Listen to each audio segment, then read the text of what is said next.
ကျွန်တော်ရဲ့အရင်ဘဝတုန်းကကျွန်တော်ထိသိန်း900တူ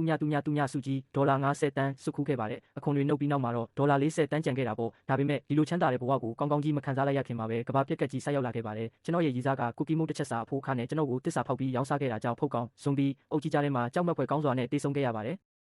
ကျွန်တော်ပြန်ပြီးမျက်လုံးဖွင့်လိုက်တဲ့အချိန်မှာတော့ထိုဒေါ်လာ50တန်းတန်ထီလက်မှတ်ကိုစုပ်ကင်ထားလျက်သားနဲ့ဗန်ရှိမှာပြန်ရက်နေခဲ့ပါတယ်။ဇွန်ဘီတွေရဲ့အရှင်လက်လက်ကိုက်ခဲစားတောက်ခြင်းကိုခံခဲ့ရတဲ့အမတ်တညာတွေဟာအလွန်တရာထင်ရောက်ထင်မှားမရှိစစ်မှန်လုံးနေခဲ့ပါတယ်။ကျွန်တော်အခုထိထိတ်လန့်တုန်လှုပ်နေတုန်းပဲဖြစ်ပြီးနှလုံးကလည်းအယူအမှုခုန်နေခဲ့ပါတယ်။စိတ်ငြိမ်အောင်ထိန်းလိုက်ပြီးနောက်မှာတော့ဘန်ကိုကြော်ဖြတ်ပြီးအနီးနားကစားတောက်ဆိုင်တစ်ဆိုင်စီအပြေးလွှားသွားခဲ့ပါတယ်။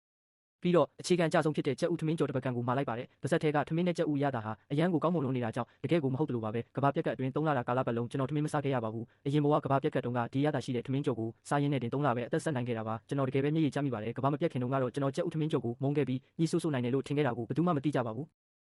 ဆိုင်ကနေထွက်လာပြီးနောက်မှာတော့စတိုးဆိုင်တစ်ဆိုင်ကိုသွားပြီးလက်ကောင်မတ်စကာဝစ်စုံတစ်ခုကိုဝယ်ယူကဝစ်စင်လိုက်ပြီးထီငွေသွားလဲခဲ့ပါတယ်။အခွန်တွေနှုတ်ပြီးနောက်မှာတော့အတိအကျဒေါ်လာ40တန်းရရှိခဲ့ပါတယ်။ဒီတစ်ချိန်မှာတော့ကျွန်တော်ရေးစားဖြစ်သူစီဖုန်းမဆက်တော့ပဲစာတိုးတစ်စောင်ပဲပို့လိုက်ပါတယ်။ငါတို့လမ်းခွဲကြဆိုမင်းနဲ့ရှန်ကန်ရှင်ခံလို့ပြောရှင်နိုင်ကြပါစေဆိုပြီးတော့ပါ